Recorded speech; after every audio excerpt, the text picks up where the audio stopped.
The young teacher barely glanced up when the old man walked into the classroom. Worn flannel shirt, faded khakis, and scuffed shoes. Just another volunteer from the community, probably some retiree looking to feel useful. "Are you here for the Career Day presentation?" she asked, dismissively, not bothering to look away from her laptop. "Yes, ma'am," the old man said quietly. "I was invited to speak to the students." She sighed. "Well, we're running behind schedule. You'll have maybe 10 minutes. Try to keep it engaging for the kid." What she didn't know was that this quiet 72-year-old man had once parachuted behind enemy lines in Vietnam, leading reconnaissance missions that saved thousands of American lives. But to her, he just looked like another boring old-timer. Welcome to Silent Hero's story. Before we continue this incredible story of hidden valor and what happens when a history teacher finally recognizes who this man really is, tell me in the comments what city you're watching from today. And if you believe stories of quiet courage like this deserve to be heard, hit that subscribe button. These silent heroes walk among us every single day. Lincoln High School in downtown Denver was buzzing with Career Day energy. It was 2:00 p.m. on a Thursday afternoon, and the hallways echoed with the chatter of 11th graders moving between presentation rooms. Local professionals had gotten their time to speak about various career paths. Doctors, lawyers, engineers, and entrepreneurs, all sharing their expertise with the next generation. In room 204, 28-year-old Ms. Sarah Chen was frantically trying to organize her schedule. Fresh out of her master's program at University of Colorado, she'd been teaching American history for just 2 years. Today's Career Day presentations were supposed to run smoothly, but 3 speakers had already canceled, and she was scrambling to keep everything on track. Her students, 32 juniors from diverse backgrounds, were restless. They'd already heard from a software developer and a marketing executive, and their attention spans were wearing thin. The next presentation was supposed to be from someone representing military service, but Sarah had no details about who was coming or what they'd be discussing. That's when 72-year-old Robert Bobby Martinez knocked gently on the door and stepped inside. Bobby had received the invitation through the local VA office. Schools often reached out asking for veterans to speak about military careers, and he'd done a few of these presentations over the years. He didn't particularly enjoy public speaking, but he believed young people should understand the reality of military service, both its challenges and its rewards. He was dressed simply: a clean but worn flannel shirt, khakis that had seen better days, and comfortable walking shoes. His gray hair was neatly combed, and he carried a small folder containing a few photos and documents he'd planned to share. Nothing flashy, nothing designed to impress.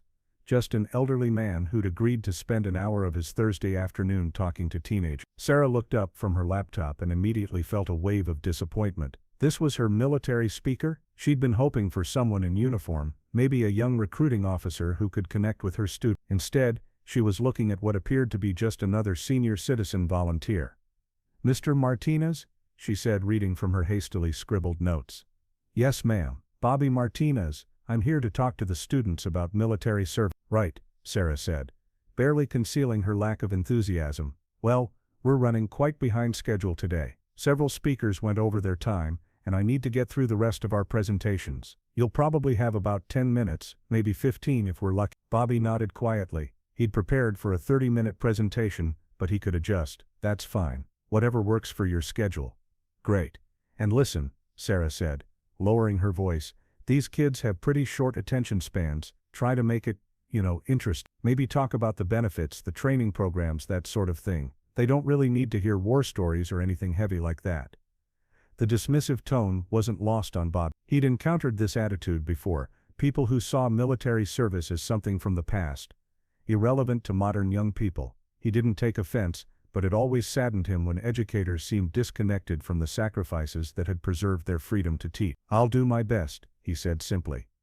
Sarah called for her students' attention. "Okay, everyone, settle down. Our next speaker is Mr. Martinez, and he's here to talk about military careers. Please give him your attention."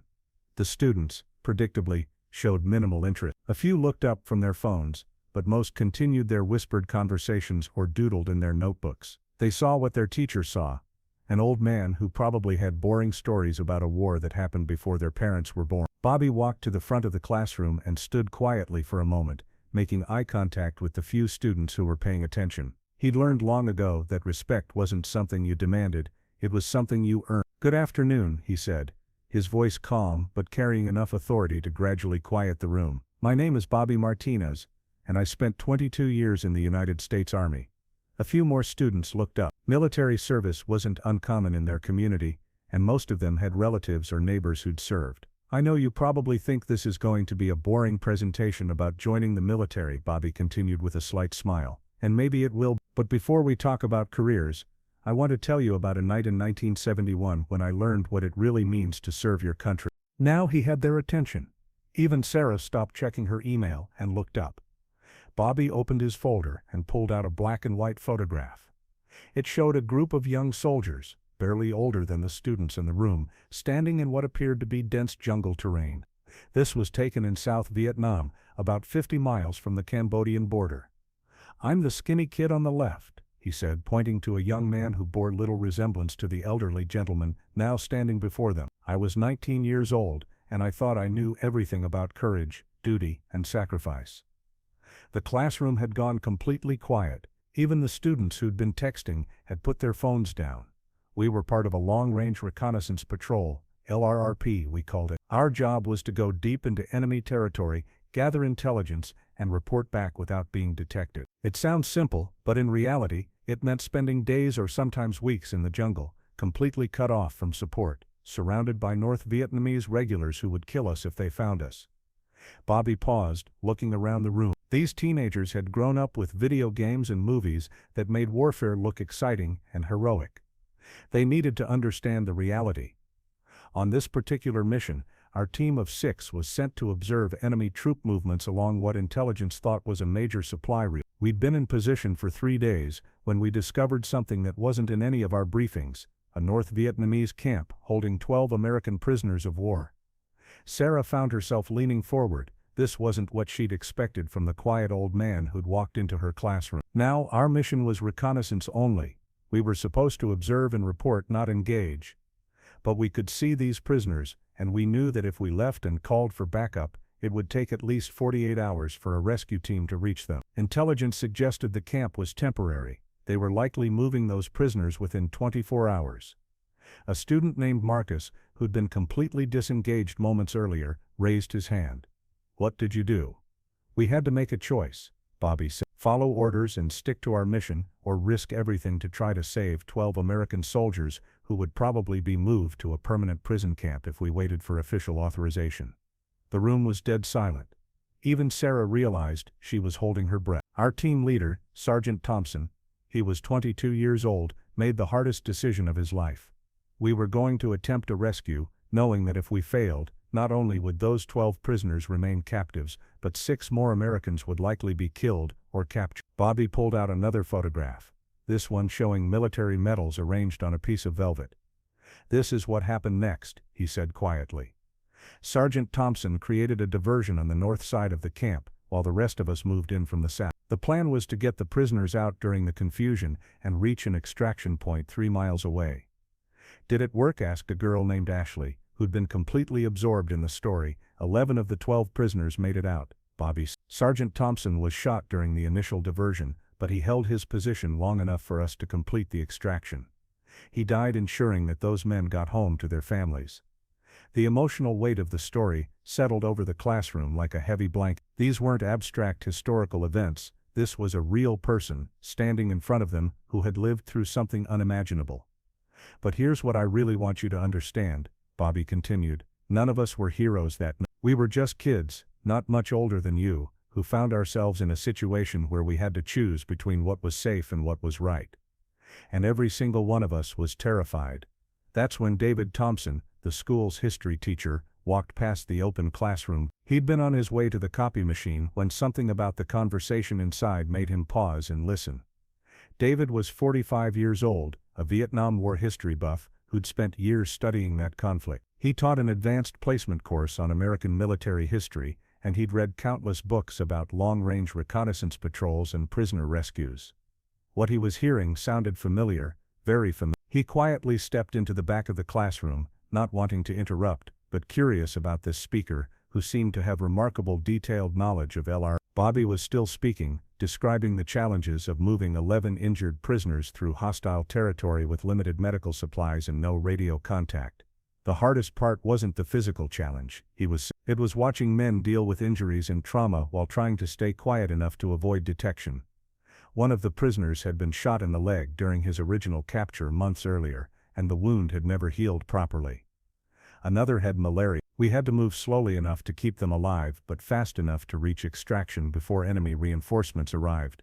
David's eyes widened. He knew this story. He'd read about it in a classified military report that had been declassified just 5 years. The Martinez extraction, they'd called it an unauthorized prisoner rescue operation that had become legendary among Special Forces historians. But the Bobby Martinez who had led that operation had been described in the reports as someone who disappeared after the war, refusing interviews and declining all attempts at recognition. Most historians assumed he'd died years ago. David pulled out his phone and quickly Googled Martinez LRP Vietnam prisoner rescue.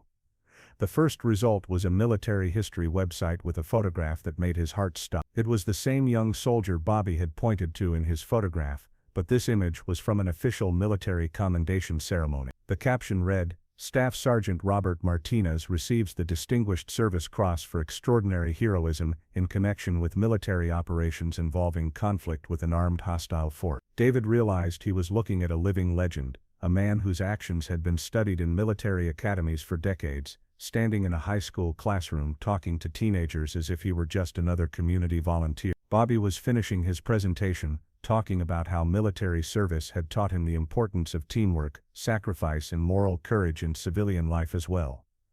"The men who served with me in Vietnam taught me that heroism isn't about being fearless, it's about being afraid and doing what's right anyway. And that lesson applies whether you're in a jungle in Southeast Asia or in a classroom in Denver, Colorado." As Bobby began to pack up his folder, David approached the front of the classroom. "Excuse me," he said quietly to Sarah. "Could I speak with Mr. Martinez for a moment?" Sarah nodded, still processing what she'd just heard. David extended his hand to Bobby. "Sir, I'm David Thompson. I teach history. I have to ask, are you the Staff Sergeant Robert Martinez who led the prisoner extraction operation in Tay Ninh Province in 1971? Bobby paused, clearly uncomfortable with the question. "That was a long time ago, son. Sir, I've been teaching about that operation for years. It's considered one of the most remarkable small unit actions of the entire war. You saved 11 American lives." The students were listening intently, suddenly realizing that their boring old volunteer might be something much more significant. "We all did what we had to do," Bobby said quietly. "It wasn't about heroism, it was about bringing our guys home." "But sir," David pressed gently, "you were awarded the Distinguished Service Cross. You turned down interviews, declined book deals, refused speaking engagement. Why are you here talking to high school students?" Bobby looked around the classroom at the 32 faces now staring at him with a mixture of awe and newfound respect. "Because these young people need to understand that heroes aren't special, they're ordinary people who find themselves in extraordinary situations and choose to do the right thing. And every generation needs to learn that lesson." Sarah felt her face burning with shame. She'd dismissed this man as just another boring retiree, when in reality she was looking at someone who had literally rewritten the textbooks she taught from. "Mr. Martinez," she said, her voice barely audible, "I owe you an apology. I had no idea who you were." "Ma'am, you don't owe me anything," Bobby replied. "And it doesn't matter who I was. What matters is who these students choose to become." David turned to the class. "Students, what Mr. Martinez isn't telling you is that the operation he just described is studied at West Point. Military historians consider it one of the most perfectly executed small unit rescues in American military history. The 11 men he helped save went on to live full lives, raise families, and contribute to their communities for the next 50 years. Marcus raised his hand again. "Martinez, why don't you ever talk about this stuff? I mean, if I had done something like that, I'd want everyone to know." Bobby considered the question carefully. "Son, when you've seen good men die, you realize that the real heroes are the ones who didn't make it home. My job isn't to celebrate what I did, it's to make sure their sacrifice meant something. And it means something when young people like you understand the difference between right and wrong, even when doing right is dangerous." Ashley asked, "What happened to the other guys in your unit?" Sergeant Thompson, who died during the operation, has a scholarship fund at Colorado State University. It's helped put 43 students through college so far. The other team members went on to live normal lives: teachers, mechanics, small business owners. Good men who came home and built families and communities. Do you still keep in touch with them? 2 of them live here in Denver. We meet for coffee every month, usually at the VA hospital, where we volunteer with younger veterans coming back from Iraq and Afghanistan. We don't talk much about Vietnam. Mostly we argue about sports and complain about our grandkids. The dismissal bell rang, but none of the students moved. Sarah realized she'd never seen her class this engaged, this focused on learning something meaningful. "Mr. Martinez," she said, would you be willing to come back? Maybe do a longer presentation? I think our students would really benefit from hearing more of your perspective." Bobby smiled. "Ma'am, I'd be honored. But next time, maybe we could focus less on what I did and more on what they're capable of doing. Every person in this room has the potential to make choices that matter. They just need to recognize the opportunities when they come." As students began filing out of the classroom, many of them stopped to shake Bobby's hand or ask for his autograph. Several mentioned that they had grandparents who'd served in Vietnam and had never talked about their experience. David pulled out his phone and showed Bobby the military history website. "Sir, there are historians who would give anything to interview you about that operation. The official records are incomplete, and there are details that only you and your surviving team members know." "Maybe someday," Bobby said. "But for now, I'd rather spend my time talking to kids who are trying to figure out what they want to do with their lives. History is important, but the future is what matters." Sarah watched Bobby pack up his folder and head toward the door. "Miss Martinez, wait," she called out. He turned back. "I want you to know that this was probably the most important presentation our students will hear all year. And I'm sorry I didn't give you the respect you deserved from the beginning." "Miss Chen," Bobby said kindly, "you gave me exactly what I needed, a chance to talk to young people about service and sacrifice. That's all any old soldier can ask for." After Bobby left, David and Sarah stood in the empty classroom, both processing what they'd just witnessed. "I can't believe he was just on our volunteer list as community speaker," Sarah said. "I almost canceled his presentation because we were running behind schedule." "That's probably exactly how he wanted it," David replied. "Guys like him don't do this for recognition. They do it because they believe in the next generation." That evening, Sarah went home and spent 3 hours researching the Martinez extraction. What she found was a story that had become legendary in military circles, an unauthorized rescue mission that had saved 11 American lives and resulted in one of the most remarkable small unit actions of the Vietnam War. She learned that Bobby Martinez had been offered book deals, movie rights, and speaking engagements worth hundreds of thousands of dollars. He'd turned them all down, preferring to work quietly as a VA counselor and occasional school volunteer. The next morning, Sarah restructured her entire curriculum unit on the Vietnam War. Instead of focusing solely on political decisions and major battles, she began incorporating stories of individual courage and moral choice. She invited Bobby back, not as a career day speaker, but as a living historian whose experiences could help her students understand the human cost of war and the meaning of service. Bobby accepted, but with one condition. He wanted to bring along some of the younger veterans he worked with at the VA, men and women who'd served in Iraq and Afghanistan. "These kids need to understand that service didn't end with my generation," he said. "There are heroes walking among them right now, and most of them look just as ordinary as I do." And every month when Sarah saw Bobby Martinez walk into her classroom wearing his worn flannel shirt and comfortable shoes, she remembered the lesson he'd taught her. That the most extraordinary people often look the most ordinary, and that real heroes don't announce themselves, they just show up and do the work that needs to be done. So now I ask you, have you ever encountered someone like Bobby Martinez? Someone who served quietly, taught through example, and changed lives without seeking credit? Share their name in the comments. Tell us how they shaped your understanding of courage and service. Because here at Silent Heroes Stories, we believe that the most powerful lessons come from the most humble teachers. Thank you for watching. If this story moved you, share it, subscribe, and help us honor the quiet heroes who walk among us every single day. We'll see you in the next story. And until then, remember to look beyond first impressions, because sometimes the most important lessons come from the most unexpected teachers.